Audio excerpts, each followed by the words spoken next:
O Hora Extra está começando com as seguintes notícias da Justiça do Trabalho de Goiás.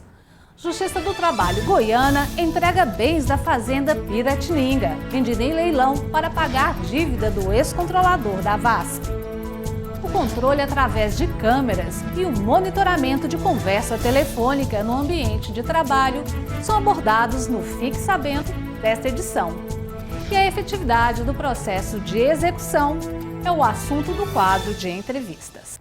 A Justiça do Trabalho do Estado de Goiás está colaborando de forma decisiva para a solução do processo trabalhista dos aeroviários contra a VASP, empresa aérea que teve a falência decretada pelo Judiciário em 2008. Oficiais de justiça goianos cumprem mandado de conferência e entrega de bens da fazenda Piratininga, que pertenceu ao empresário Wagner Canhedo, ex-controlador da VASP.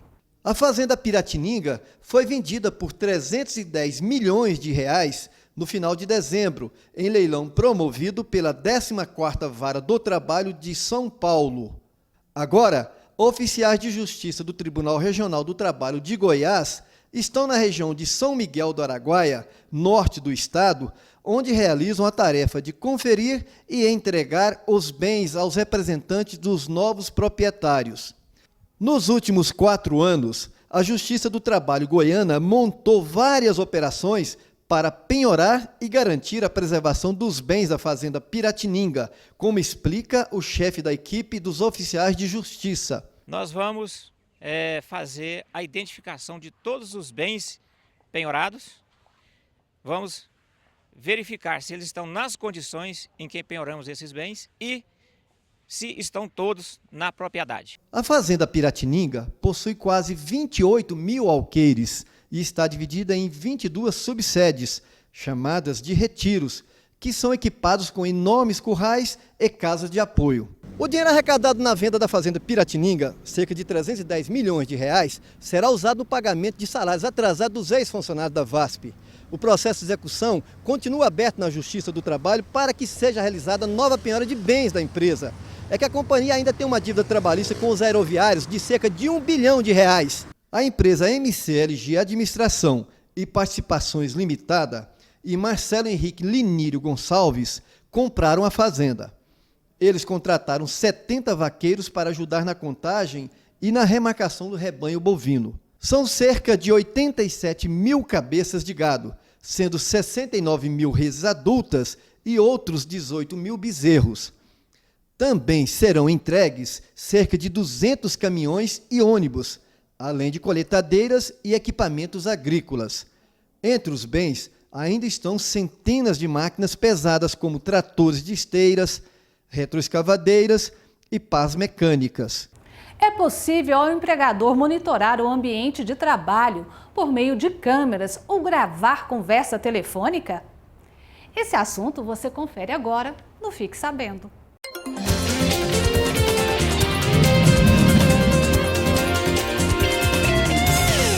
O avanço da tecnologia tem permitido o monitoramento interno do estabelecimento através de instalação de câmeras no ambiente de trabalho e de gravação de conversas telefônicas. Para a fiscalização dos próprios empregados e de suas produções ou para a manutenção da segurança, controle da entrada e saída de pessoas ou clientes ou para observação do estoque e mercadorias. O juiz do trabalho, Marcelo Pedra, comenta se a gravação de conversas telefônicas e de imagens tem previsão legal. Algumas empresas têm utilizado a gravação de conversas telefônicas e de imagens no ambiente de trabalho. Existe algum respaldo legal para isso? Bem, a lei não rege especificamente a legislação trabalhista, não tem nenhuma norma específica envolvendo esse tema. De modo que a regulação desse tipo de atividade deve ser buscada nas demais normas de direito, com especial ênfase, no caso da gravação telefônica, para o direito à privacidade, melhor dizendo, ao sigilo de comunicação. E ainda os direitos à privacidade, o direito à intimidade, à proteção da intimidade, enfim, da imagem do trabalhador e do cidadão em geral. De outro lado, esses valores ou direitos que têm estatura constitucional se contrapõem ao direito do próprio empregador de dirigir o trabalho dos empregados. Então, é no confronto entre esses valores ou normas é que se buscará, em cada situação concreta, saber se a prática está sendo realizada de maneira lícita ou ilícita. Qual o alcance do monitoramento das conversas telefônicas e das imagens no ambiente de trabalho? Bem, com relação à gravação de imagens, algumas exigências são feitas. A jurisprudência tem entendido majoritariamente possível, há ainda muita discussão, mas o TST recentemente editou decisão declarando lícita a gravação com algumas restrições. A primeira delas diz respeito à ciência por parte do trabalhador. A segunda exigência é exatamente com relação à extensão dessa gravação. Quais os espaços? Até onde pode ir esse monitoramento das imagens do trabalhador? E ficou assentado na decisão que a gravação deve se restringir ao local de trabalho. Ela não pode ultrapassar esse local para adentrar a ambientes como vestiários, como o próprio banheiro, que são locais onde as pessoas naturalmente expõem a sua intimidade. Então haveria aí uma violação da intimidade, da privacidade e da própria imagem dos trabalhadores. A outra restrição que me vem à mente é exatamente a utilização dessas imagens, o que fazer com essas imagens. E é evidente que o empregador não pode utilizar-se dessas imagens para expor indevidamente os seus empregados. E quanto à gravação de conversas telefônicas no ambiente de trabalho, existe alguma restrição? Bem, nesse caso, os valores jurídicos a serem considerados são os mesmos, sendo que as situações devem ser examinadas, cada qual no seu contexto.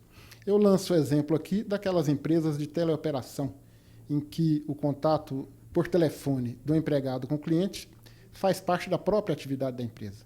Nesse caso, então, não vejo restrição à gravação. Mas suponhamos uma outra situação em que a empresa tenha o telefone, a linha telefônica para ser utilizada e estabeleça regra vedando a sua utilização para fins particulares. E avisando, naturalmente, porque também essa é uma condição aqui, que as conversas realizadas naquela linha serão gravadas. Se o empregado, por acaso, violando as normas internas da empresa, utiliza-se desse terminal para conversas privadas, não estará havendo aí, a rigor, a violação da sua intimidade. É ele mesmo que está expondo sua intimidade. Lógico que a utilização que for dada a essas gravações já é outra história. Se forem mal utilizadas, poderia haver aí um ilícito. E a terceira situação é aquela em que o empregador disponibiliza uma linha telefônica para as atividades do serviço, mas também franqueando a sua utilização para fins particulares. Nessa hipótese, claramente não é possível a gravação. Por quê? Porque se ela for realizada sem uma autorização judicial, está sendo violado aí o sigilo de comunicação, está sendo violada aí a intimidade, a privacidade dos trabalhadores. A jurisprudência também tem se posicionado no sentido de permitir que o patrão espione o ambiente de trabalho sem o conhecimento prévio dos empregados, mas apenas para comprovação de atos ilícitos, como furtos, desvio de mercadorias ou comportamentos indevidos de determinados empregados. No próximo bloco, conversamos com o juiz Elvan Prego sobre a efetividade do processo de execução. Voltamos já.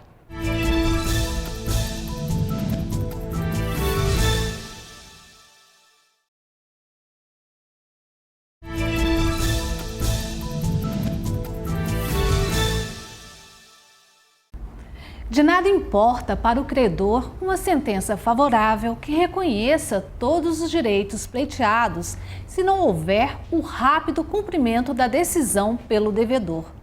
Estamos falando do processo de execução que se tornou um dos principais entraves para a efetivação dos direitos trabalhistas.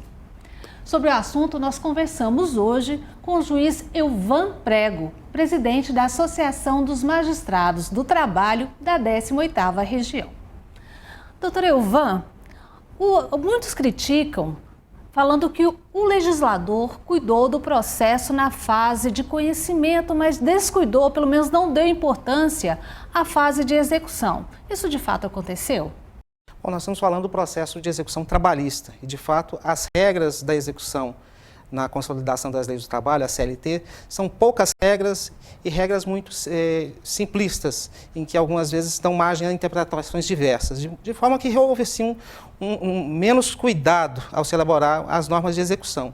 Tanto é que a execução trabalhista se complica, porque, tendo poucas regras na CLT, tem que se recorrer a outros diplomas, tornando então o conjunto um pouco difícil de ser aplicado, exigindo mais esforço de interpretação e harmonização do que deveria ser um sistema único.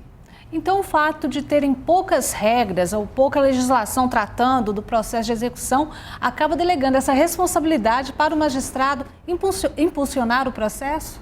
Bom, o impulso do processo é um impulso de ofício. O juiz do trabalho não aguarda a iniciativa das partes para dar o impulso ao processo.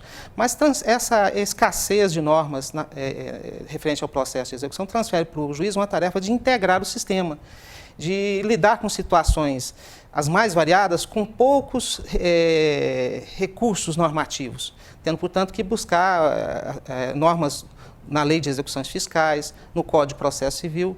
E como há essa necessidade de buscar normas estranhas ao próprio processo do trabalho, há esse problema da diversificação de interpretações, de modo que na execução é onde predominam maiores divergências de entendimentos. Não há uma uniformidade entre varas em um mesmo estado, entre tribunais no país, de modo que isso cria um problema de segurança jurídica e de celeridade, já que havendo maiores divergências, maiores as oportunidades então de impugnações por parte de quem quer retardar o processo. Existem processos que já nascem, vamos dizer, condenados, que já nascem com a impossibilidade da execução. Isso infelizmente é uma realidade, né? O Poder Judiciário presta o seu serviço ditando o direito, dizendo através da sentença do juiz a quem cabe o direito naquele caso, mas isso não esgota, né? E se busca, na verdade, a concretização do que a sentença diz. E para isso influenciam muitos fatos. Às vezes o devedor é uma empresa que não existe mais, né? Portanto, não há como concretizar esse comando da sentença se não há patrimônio do devedor, né? A empresa se extinguiu, fechou suas portas, realmente não deixou patrimônio algum, não há patrimônio com os sócios proprietários dessa empresa. Então, a fase de execução encontra essa dificuldade, porque não é só mais dizer o direito, é concretizá-lo. E, para isso, a realidade tem que estar do nosso lado. E, às vezes, a realidade é esta, né? Não há bens, não há onde buscar. Então, há um grande número de processos que fica fadado a não ter um resultado concreto, embora o trabalhador tenha tido o reconhecimento de seus direitos. Mas, uma vez reconhecida essa dívida, o trabalhador pode ter ainda a esperança de receber num outro momento? Não prescreve a execução. Há sim a possibilidade de prescrição, mas é uma prescrição de 5 anos, se não houver nenhum tipo de iniciativa por parte do devedor. Veja que esse é um ponto, por exemplo, onde há divergências de interpretações. O meu entendimento é de que há a prescrição na fase de execução, outros entendem que não. Se no processo de execução não se encontram bens, aquele processo pode ser suspenso ou mesmo extinto, mas isso não implica que seja extinto o crédito do trabalhador. Ele tem em mãos, normalmente, uma certidão que diz a existência desse crédito, e se no futuro, dentro de um prazo que não seja de prescrição, ele descobre bens em nome do devedor, ele pode reiniciar a execução. De modo que se procura que essa circunstância de não encontrar-se bens não represente definitivamente para o trabalhador a perda do seu direito, né? A conciliação pode ser prejudicial para o trabalhador quando o juiz constatar que aqui existe uma aparente solvência da empresa? Bom, Márcia, você fala da conciliação certamente ainda na fase de execução, né, quando o processo se inicia e há as tentativas que a lei estabelece de conciliação. Bom, nesse momento, tendo conhecimento que o devedor é solvente, uma empresa estabelecida, sólida, né, o que seja, há muitos fatores que influenciam na realização de um acordo. Não se pode dizer de antemão que ele pode ser prejudicial. Eu digo sempre em mesa de audiências que o acordo é aquilo que cada um entende conveniente, às vezes. Pode ser, por exemplo, que o trabalhador não tenha condições de realizar a prova do que ele alega. Então, embora o credor seja solvente, persistir numa demanda pode ser prejudicial. Então, melhor, mais conveniente é o acordo. Então, ele não é um acordo prejudicial. Então, diante da realidade que a parte tem, das dificuldades de prova, das dificuldades de fazer prevalecer, às vezes, uma tese jurídica, das dificuldades que tem a própria demora do processo, que, infelizmente, pode ser provocada por quem deseja retardá-lo. Então, muitas vezes se pesam essas coisas todas para que seja feita a conciliação, podendo parecer prejudicial, mas, dadas as circunstâncias, ela é conveniente. Então, é muito difícil dizer a priori se é ou se não é prejudicial. E na fase de execução, compensa a conciliação? Cabe a conciliação a qualquer tempo, né? E, havendo solvência do devedor na fase de execução, sem dúvida, se o credor faz um acordo, ele abre mão de certas vantagens. Às vezes a execução é possível, é viável e pode, às vezes, se concretizar em um prazo relativamente curto e ele abre mão de alguma coisa. E, nesse caso, sim, ele está assumindo, talvez, um prejuízo. Permitindo um parcelamento maior, permitindo, às vezes, até a redução do valor do crédito em execução. Mas aí, novamente, digo, vai da conveniência da parte, geralmente, uma pessoa assessorada por advogado. Então, o juiz, vendo isso, ele não tem como, naturalmente, dizer o que a parte deve fazer. Mas se ela se convence de que é conveniente, embora possa, eventualmente, ter um prejuízo, isso, né, não é obstáculo para não homologar o acordo. Isso depende de caso a caso e, naturalmente, o juiz não pode se intrometer na liberdade da parte principalmente com a assistência contratada de um advogado, né, fazer ou não fazer um acordo. É verdade. Nós estamos falando hoje sobre execução trabalhista e no próximo bloco nós vamos falar sobre a certidão negativa de débito com o juiz Elvan Prego. Voltamos já.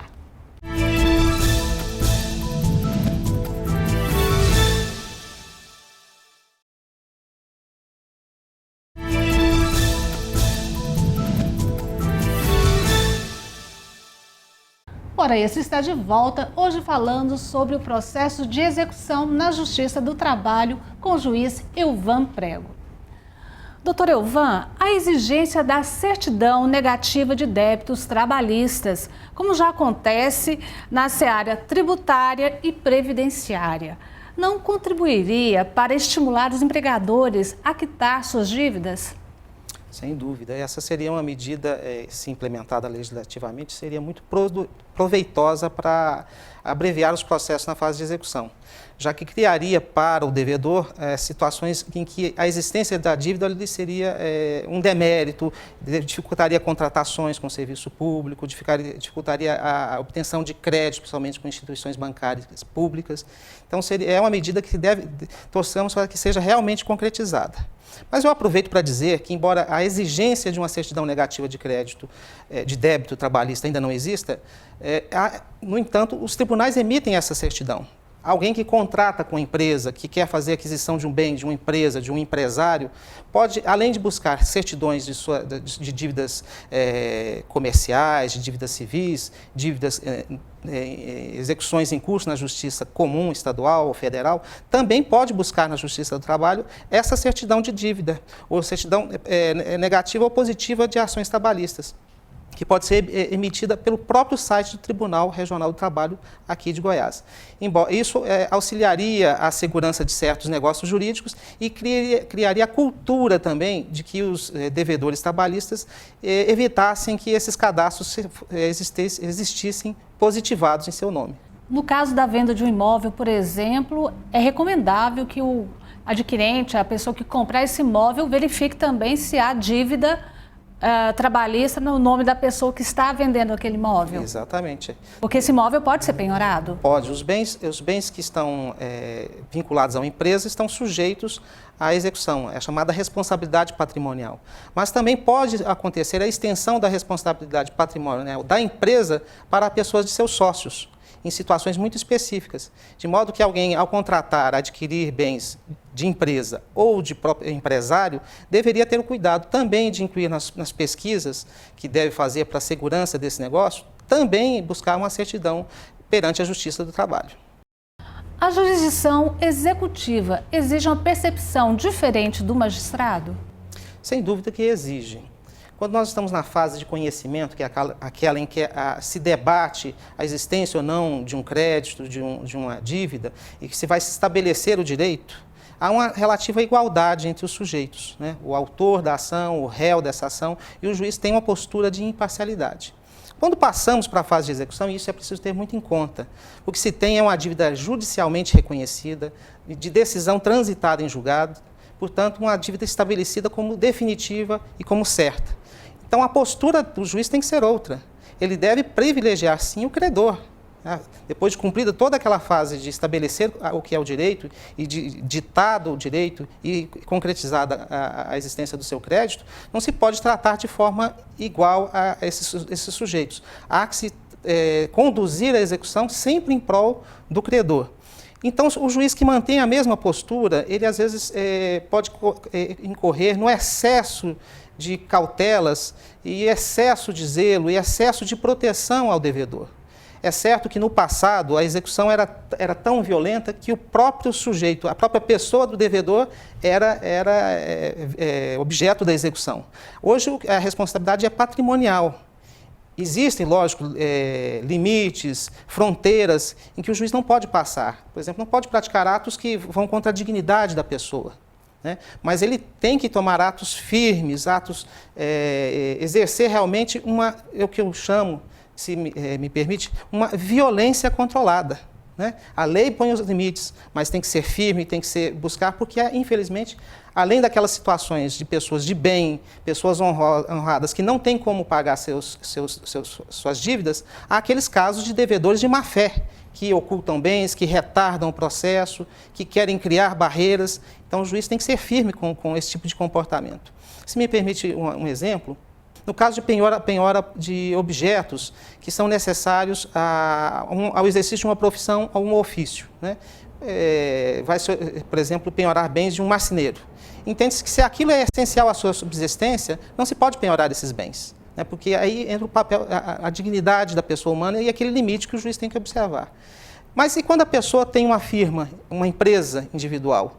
A situação é a mesma ou não é? Então aí começam as divergências. Aquele que se estabelece como empresário, nessa situação, tem seus bens passíveis de penhora ou não? Então o juiz pode ter interpretações de cautela, interpretações que privilegiem aquele princípio, ou interpretações mais firmes, no sentido que não se aplique, é o caso apenas da pessoa física e para a subsistência pessoal.